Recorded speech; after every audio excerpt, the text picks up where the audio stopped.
Yo, YouTube, man.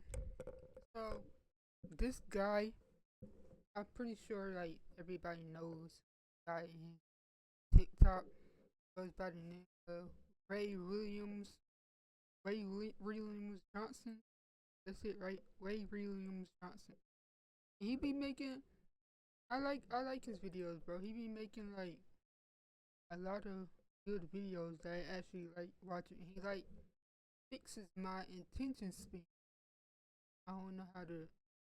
But we're about to check this out. It's called I'm Glad He's Dead.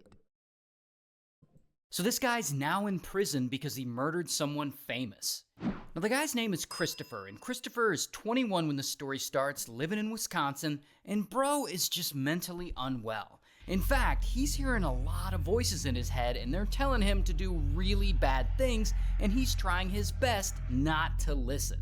But one day in 1990, I guess that fails, because he completes a work training program to become a carpenter. However, no matter how hard he tries, he can't seem to get a job. And soon he starts to realize that he may never get full-time work as a carpenter like he wants. And this really pisses him off, because the supervisor he worked with at the job training program promised him that he would eventually land a job Wait as a minute. carpenter. Wait.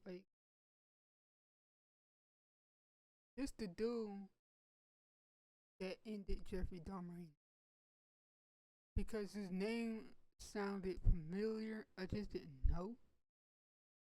So this the guy who ended Jeffrey Dahmer? Or am I wrong? Not only that, Christopher, he's drinking a lot, he's been smoking a lot of Zaza, and this really isn't helping his mental condition. And this is where those voices in his head apparently start to take over.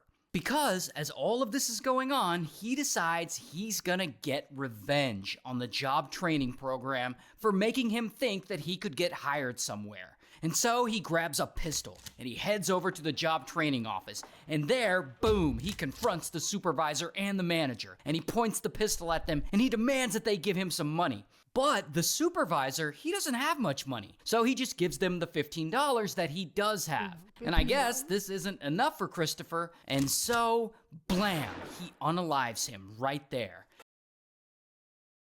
Bro, you shot her because he gave you $15.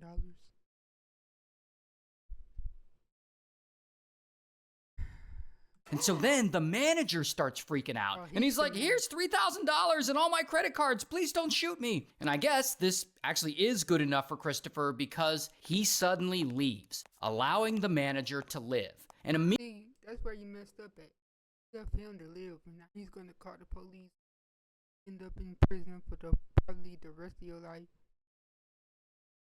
the manager calls the police, and the police start looking for Christopher, and bam, they find him and arrest him. Here's his mugshot.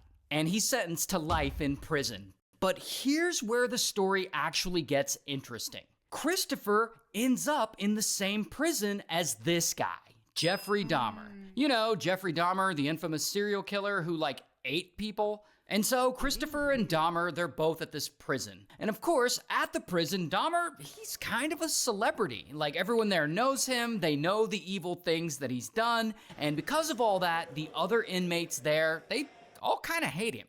And so a guard actually has to keep watch over him 24/7 because the other inmates hate him so much. Like, he's actually always in danger of being attacked. Now, Christopher, despite hearing voices and having severe mental health issues, he's kind of the opposite of Dahmer. In prison, he's a chill guy. He keeps to himself, he follows the rules, and he doesn't really bother anyone. However, while in prison, Christopher also really starts to hate Dahmer.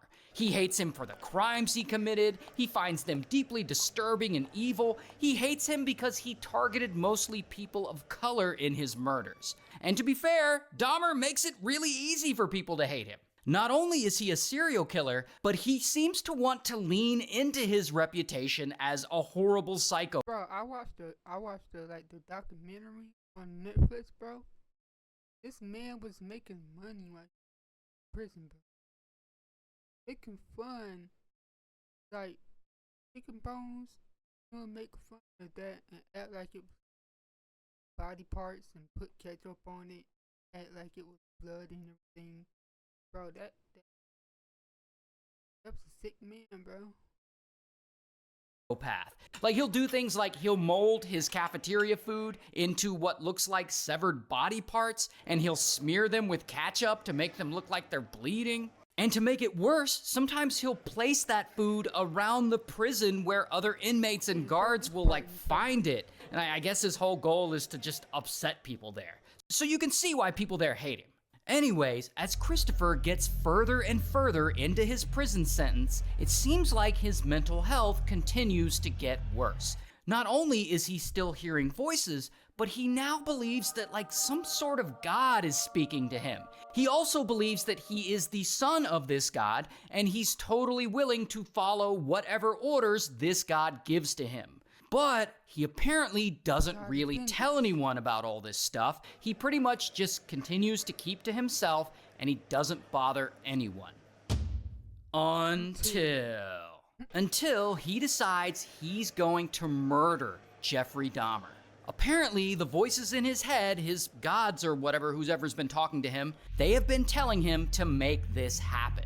And one day in 1994, the perfect opportunity finally arises because he has been selected to clean the gym bathrooms. And Dahmer and one other inmate are also chosen to do the job. So Christopher, Dahmer, and the other inmate are all in the bathroom, unshackled, cleaning the place up. Then, for some reason, I guess the guards decide to take a break or whatever, and they leave the 3 inmates alone for a bit to finish the work. This is the part where I didn't get, because the guards, they're supposed to be there at all times, right? Or am I not getting that right? Because I know in prison, the guards are not supposed to leave their inmate home. So I'm guessing the guards hated Dahmer too, so he left the other dude with Dahmer, so that can happen. Hey, I ain't mad at it. Work, and no one is there watching them. And so Christopher is there, and he's doing the job he's supposed to do, while Dahmer and the other inmate they're just kind of screwing around and goofing off, not really working. And while Christopher's back is turned, suddenly one of the other inmates pokes him in the back with, I don't know, something, and he doesn't know what, but he turns around and both of them are laughing at him. And he asks them who did it, and both of them deny that they did anything. And this pisses Christopher off. And I presume that it's in this moment that his God starts speaking to him again, and I don't know what was said in this conversation, but apparently the God tells him to take these 2 guys out, like right now. And Christopher hears these orders, and he's like, all right. And so he makes his way over to the gym where no one is around. And there, he finds a weapon. It's this 20-inch steel bar. I guess it's a bar that they use in, like, workout equipment. And so he grabs this bar and he hides it in his pant legs. Meanwhile, Dahmer and the other inmate, they have split up to start working in separate parts of the gym. And so Christopher, he goes to look for Dahmer. And he finds him alone in the locker room bathroom where he's cleaning the toilets. And there, he walks up to him, and he corners him, and he pulls out a newspaper clipping from his pocket that he had been saving for a long while. This clipping is an article about Dahmer, and it describes some of his crimes, like a bunch of the people he killed and exactly how he did it. And Christopher asks him if he... Bro, imagine eating people, bro. Like, sitting there eating people like it's a normal meal, like, cook it up, put some type of sauce on it, just eat, like, it's regular meat. That's weird, nasty, disgusting. Really did all the stuff the article says he did? Did he really do all these horrible things to these people? And Dahmer, he's been in prison a while, so he knows what's about to happen. Like, he knows he's about to get a beat down, and he's cornered. And so, boom, he tries to escape. But Christopher, he pulls that metal bar out of his pants, and pow, pow, he hits Dahmer in the head 2 different times, and Dahmer falls to the ground, and he ends up unalived.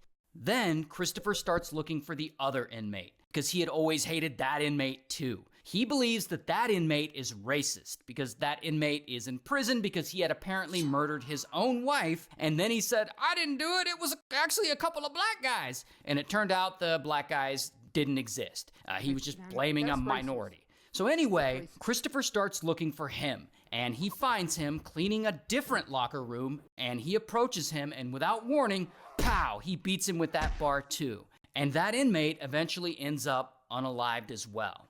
Then Christopher quietly goes back to his cell. Where the hell are the guards who are supposed to be watching them anyway? Jesus. But anyway, Christopher goes back to his cell, and eventually a guard sees him and asks him why he's back so soon, and Christopher calmly tells them that he unalived some people and that his God told him to do it. Anyway, he was already serving life in prison, so on top of that, he gets another life sentence. So he's still in jail. He's still in jail, probably as we speak, bro, because